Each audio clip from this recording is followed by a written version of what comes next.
माने शिव जिसको कभी छोड़ता ही नहीं है, शिव की दृष्टि में है वो। काशी से आज भी गंगा जल नहीं आता। गंगा जल नहीं लेकर आया जाता। ये भी कहा जाता है कि काशी धरती पर नहीं है, कहा जाता है कि काशी शिव के त्रिशूल पर है। अविमुक्त क्षेत्र, विमुक्त का मतलब होता है जो छूट जाए, अविमुक्त का मतलब होता है जो कभी न छूटे। लेकिन किससे न छूटे? शिवात अविमुक्तम क्षेत्रम यत्तत् अविमुक्त क्षेत्र।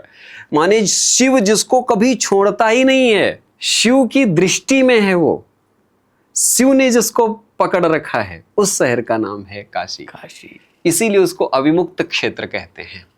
फिर इसके बाद आता है इसका महाश्मशान कहते हैं। महाश्मशान का मतलब जहां शिव निरंतर नृत्य करते हैं, नर्तन करते हैं शिव, वो महाश्मशान है।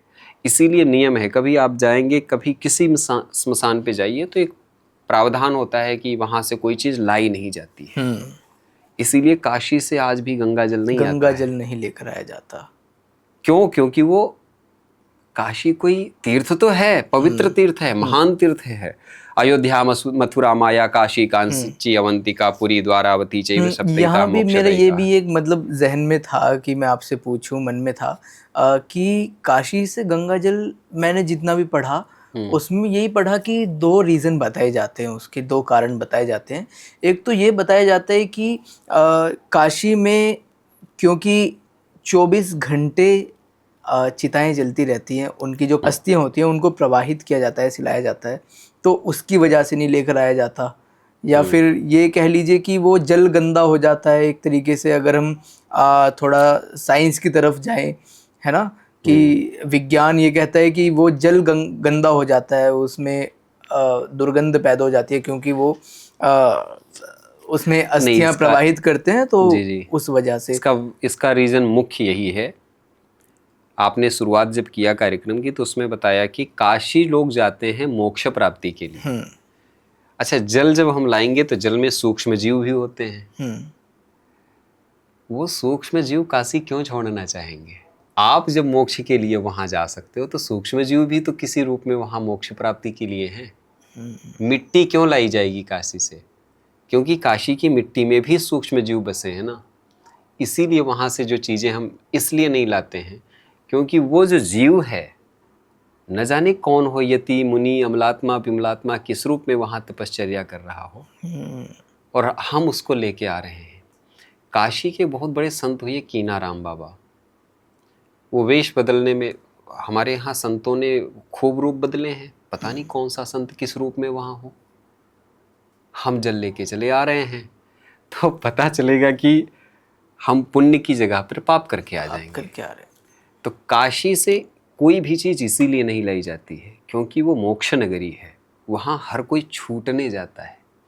हम बंधन में बंधने नहीं जा रहे हैं वहाँ पर। हम क्यों लेके आएंगे कुछ? हम तो वहाँ सब कुछ छोड़ने गए थे, तो हम जल भी क्यों लेके आए? लाना है तो प्रयाग से लाइए, हरिद्वार से लाइए, ऋषिकेश से लाइए, काशी से नहीं। काशी छोड़ने की जगह है, इसलिए काशी से नहीं लाते हैं। अच्छा, कहा जाता है कि काशी का जो इतिहास है वो 2000 साल पुराना है, 3000, 5000 अलग अलग जगह अलग अलग मतलब वर्षों का इतिहास बताया गया है। तो कैसे और कब काशी की स्थापना हुई? कब काशी? मुख्यतः जब हम इतिहास का विवेचन करने बैठते हैं तो कई बार अतिरेक कर जाते हैं। इतिहास हमारे यहाँ भारत का सबसे विवादास्पद विषय है। हाँ। इसलिए इतिहास पे जब हम चर्चा करते हैं तो बहुत घबराते हैं। हाँ। लेकिन हकीकत ये है, प्रायः कह दिया जाता है भारत की जो हिंदू संस्कृति है, या भारतीय हिंदू, खासकर हिंदू संस्कृति है, वैदिक संस्कृति, ये 7000 साल पुरानी है। बिल्कुल गलत है ये।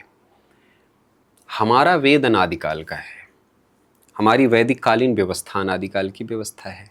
आर्य सभ्यता और सिंधु घाटी की सभ्यता पृथक नहीं है, ये कई प्रमाण सिद्ध हो चुका है। जब सिंधु घाटी की सभ्यता अर्वाचीन नहीं है, प्राचीन है, तो वैदिक सभ्यता अर्वाचीन सभ्यता कैसे हो सकती है? एक बात। दूसरी बात आती है कि भारत के जितने भी महानगर डेवलप हुए, सांस्कृतिक महानगर, उनको स्थापित होने में हम वर्षों का क्यों देखते हैं? वो महाश्मशान था पहले, तो महाश्मशान कोई बसाने की प्रक्रिया ही नहीं है। महाश्मशान की, महाश्मशान अनादिकाल से है। वो जब शिव अनादि है तो काशी भी अनादि है। इसलिए इसको एक वर्ष के परिधि में बांटना बिल्कुल गलत होगा।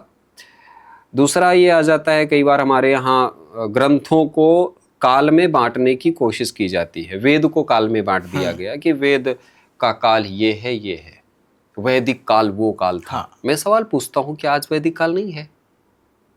मैं बैठा हूं आपके सामने, मुझे वेद आते हैं, तो मैं वैदिक नहीं हूं क्या? आप बैठे हैं, आपके घर में पूजा पाठ कर्मकांड सारी विधि होती है, वैदिक रीति से होती है। आपका विवाह होगा वैदिक रीति से होगा, आपके जितने संस्कार हुए वैदिक रीति से हुए। आज भी वैदिक काल है।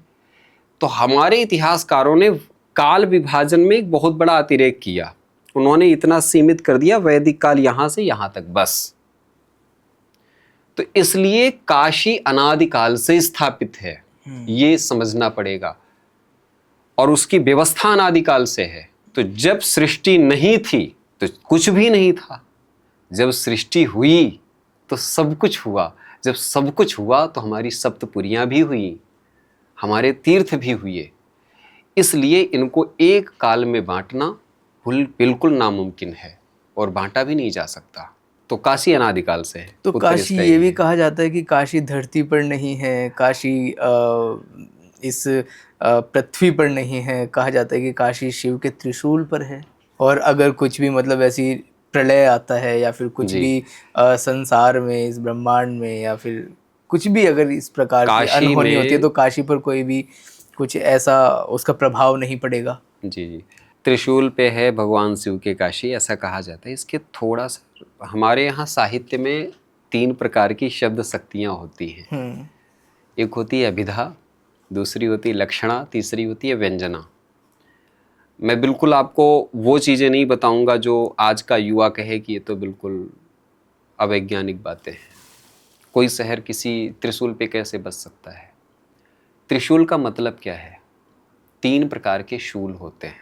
पहला शूल का मतलब ताप, कष्ट, दुख, तापत्रय जिनको कहा जाता है। आधिदैविक, आदि भौतिक और आध्यात्मिक, ये 3 प्रकार के दुख हैं हमारे।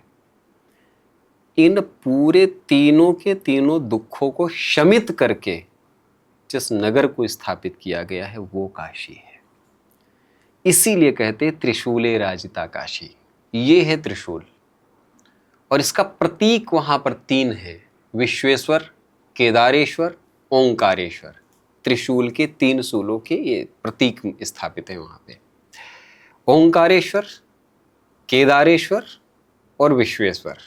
पहले शूल को आध्यात्मिक, आदिदैविक, आदि भौतिक, आध्यात्मिक का शमन ओंकारेश्वर, आदि भौतिक का शमन केदारेश्वर, आदि दैविक का शमन विश्वेश्वर करते हैं।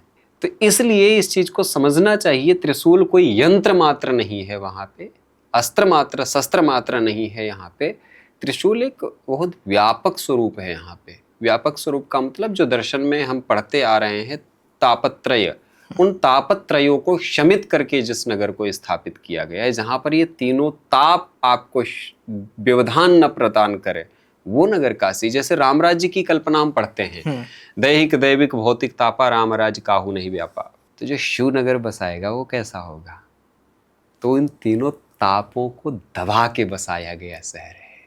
इसलिए वहां पर अगर सच्चाई देखा जाए, राम राज्य का प्रथम स्वरूप शिव राज्य है, वो काशी में स्थापित हुआ है।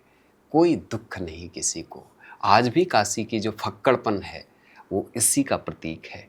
कोई दुख नहीं, यत् प्राप्तम तत् पर्याप्तम, जो मिला उसी में सुकून। इसी तरह की और शॉर्ट क्लिप देखने के लिए चैनल अभी सब्सक्राइब करें।